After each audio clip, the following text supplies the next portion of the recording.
लेकिन आज तो हमारे स्टेशन बेच दिए जा रहे हैं, रेलवे की जो ज़मीनें हैं वो बेच दी जा रही हैं, रेलवे की ट्रेन बेच दी जा रही है। बताइए, हमारे पूर्वजों की धरोहर, सारी चीज़ें को बेच रहे हैं। हमारे पूर्वजों की धरोहर, जिन्होंने अपनी ज़मीन दे करके रेल बिछाया, रेल को लाया, आज उस रेल को बेच रहे हैं। देखिए, लाइन हमारी रेल की, ट्रेन हमारी रेल की, लेकिन उसको चलाएगा कौन? प्राइवेट सेक्टर चलाएगा।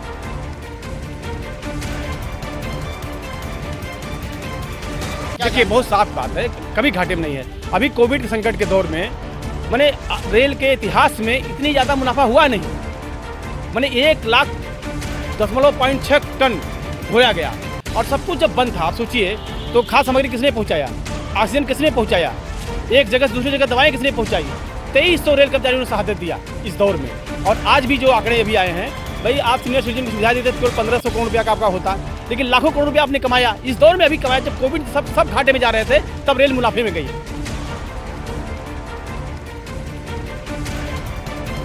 नमस्कार, मैं हूं अजय प्रकाश और आप देख रहे हैं जनज्वार। इस वक्त मेरे पीछे जो बैनर दिखाई दे रहा है, उस पर लिखा है national movement to save railway. इस पर अगर आप ध्यान देते हैं, उसके साथ साथ नीचे एक और लाइन लिखी हुई है, उसे भी ध्यान दीजिए। जनता की सवारी रेलवे को बचाने के लिए NMSR के संघर्ष को जनता के आंदोलन में बदल दें।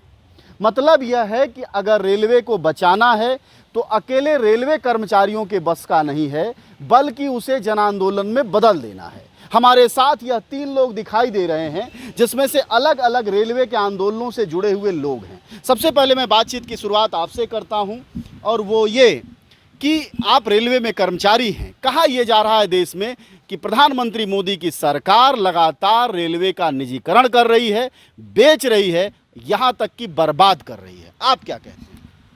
ये मौजूदा सरकार है। इस पार्टी की सरकार जब भी आई है देश में, तब उसने कर्मचारियों का नुकसान ही किया है, देश का नुकसान ही किया है। और आज तो दुर्भाग्य है कि आज दुर्भाग्य से मोदी जैसे लोग इस देश के प्रधानमंत्री हैं, जो देश को बेचने के सिवा देश के सारे जो है जितने भी उद्योग हैं, चाहे वो रेल हो, चाहे वेल हो, चाहे एयरसेल हो, एयरटेल हो, कुछ भी हो, जेल हो, कुछ भी हो, सबको वो बेच ही रहे हैं। वो कहते हैं कि 70 सालों में दूसरी संगठनों ने कुछ नहीं किया, और ये बेच रहे हैं सारी चीज़ों को। और रेल को तो इनसे झूठा इंसान कोई नहीं है कि जो आदमी ये कह रहा है कि रेल में मैं जन्म लिया हूँ, रेल की चाय बेच के आज प्रधानमंत्री बना हूँ, और रेल को मैं किसी भी ताकत से बिकने नहीं दूंगा। वो आदमी कहता तो है कि बिकने नहीं दूंगा, लेकिन रोज़ नए नए तरीक़ों से रेल को धीरे धीरे धीरे धीरे बेच रहा है।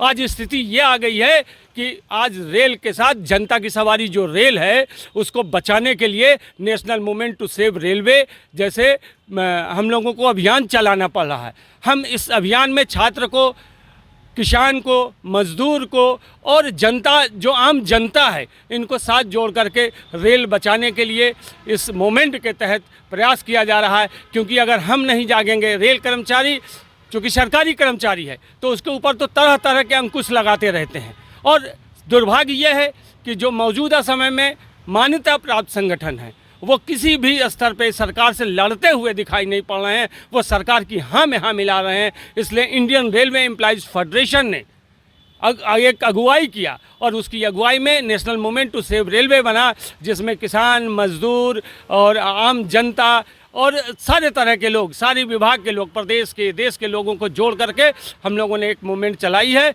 और इसके तहत हम अभियान चला रहे हैं, पूरे देश में आंदोलन कर रहे हैं, सभी जोनों में आंदोलन कर रहे हैं। और निश्चित तौर पे हम अपनी ताकत से अपनी आवाज़ को बुलंद करते हुए, जैसे देश को बचाने के लिए हमारे शहीदों ने अपनी शहादत दे करके देश बचाया है, तो आज रेल के साथ साथ देश भी बिक रहा है।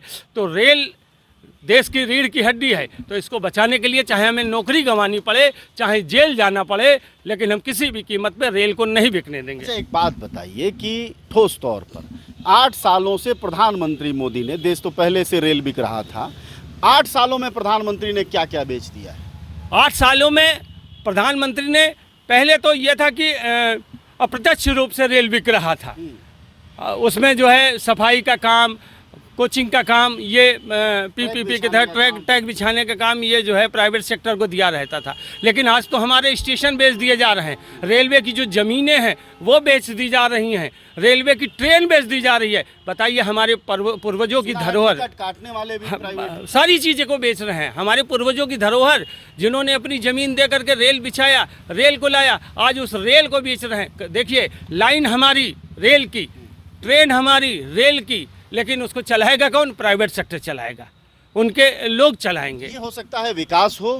नहीं, विकास कहाँ से है? अभी तो आप लखनऊ से जो तेजस एक्सप्रेस चली थी उसका विकास सामने है, सामने दिख रहा है कि तेजस टाइम फिस हो गई है। जितने भी प्राइवेट बुलेट ट्रेन का पता ही नहीं है, रेल बिक रही है। बुलेट ट्रेन ला रहे थे और यहाँ से रेल जा रही है। आप सोचिए कितना बड़ा दुर्भाग्य है। आपके और साथियों से बात करते हैं।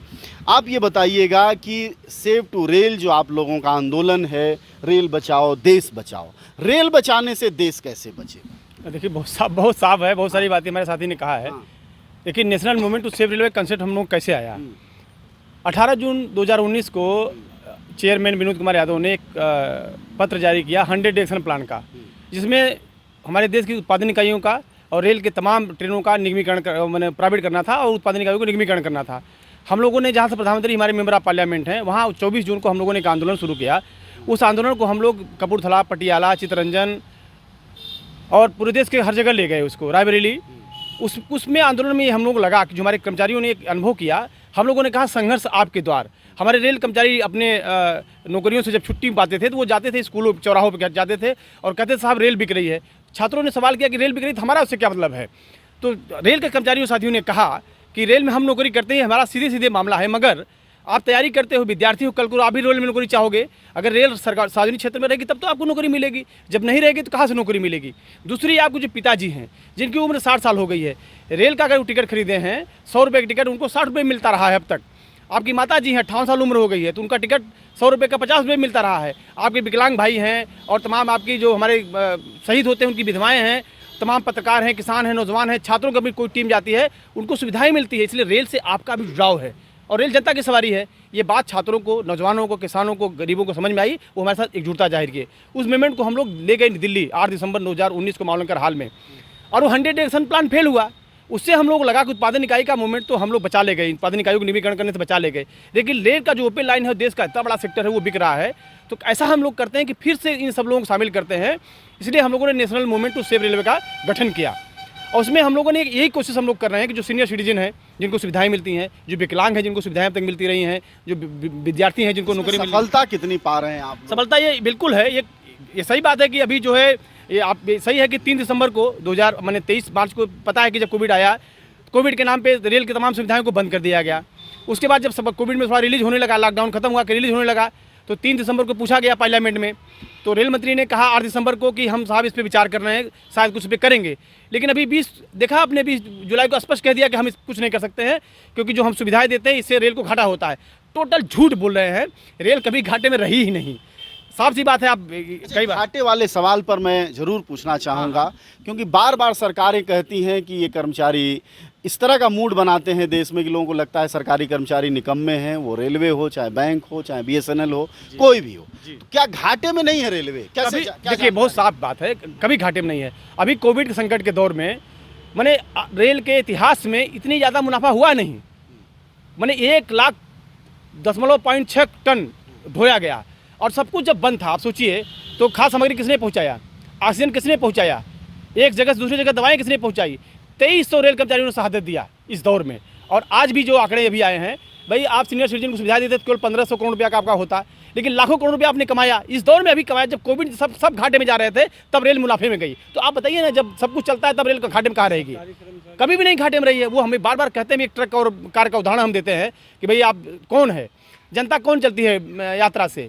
भारत जनता चलती है ना। और ढुलाई कौन करता है? रेल करती है ना। तो रेल की ढुलाई से जो लाखों लाख आपको आमदनी होता है, वो देश की जनता पर आप क्यों नहीं खर्च करते हैं? वेलफेयर स्टेट है साहब ये, रेल मुनाफे के लिए तो है नहीं, वेलफेयर स्टेट है।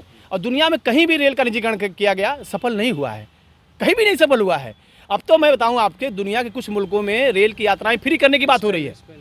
फ्री करने एक चीज़ समझना चाहेंगे कि अगर हमारे यहाँ रेल प्राइवेटाइज हो जाता है तो उससे जनता को क्या नुकसान होने वाला है? जन वो तो किराया देती है, उन्हें वहाँ भी देगी, यहाँ भी देगी। नहीं, किराया जो जनता पहले देती थी हाँ। और जो प्राइवेट ट्रेनों का किराया है वो जस्ट 3, 4, 5 गुना वो है। बढ़ गया। हम 100 रुपये में अगर कानपुर की सवारी करते हैं और प्राइवेट ट्रेन से हमें जाना होगा तो वो 500 रुपये में हम, आप देखिए 2 रुपये पहले जो प्लेटफॉर्म टिकट जब बढ़ा करता था, 2 रुपये से अगर 8 आना बढ़ जाता था तो इस देश में भूचाल आ जाता था। लेकिन आज 2 रुपये का टिकट 25 रुपये हो गया है। जनता उसको बहन कर रही है और आम जनता, गरीब जनता, ट्रेन से ज़्यादातर गरीब जनता ही सफ़र करती है और गरीब जनता के ऊपर ये बोझ पड़ रहा है। तो ये तो कहीं से नहीं है कि प्राइवेट में जाएगा तो उसका लाभ जनता को होगा। जनता को नुकसान के अलावा कुछ नहीं होगा, जनता का हक छीना जाएगा। 60 साल के लोगों को जो मिला था वो बंद कर दिया गया। पत्रकारों को, बेरोजगार साथियों को, विकलांगों को जो भी सुविधाएं मिलती थी वो सारी चीज़ बंद कर दी गई है।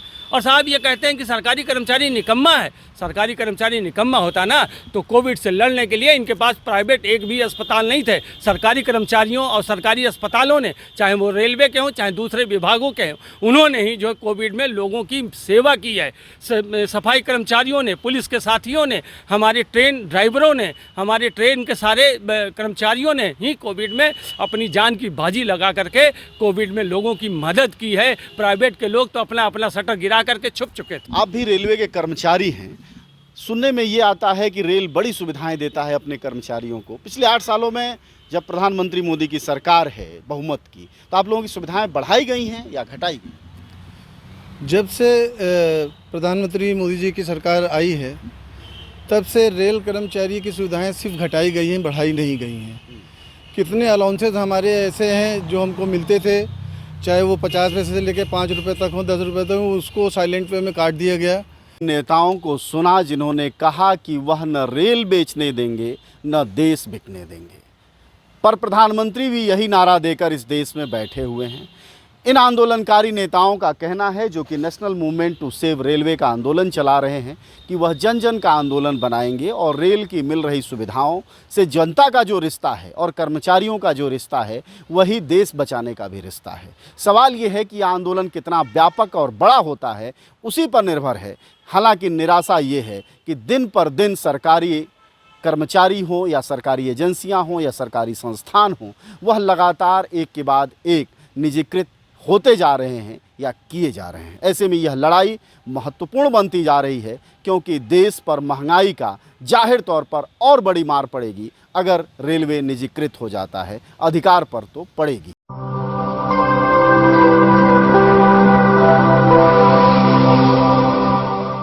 जन ज्वार, जनता की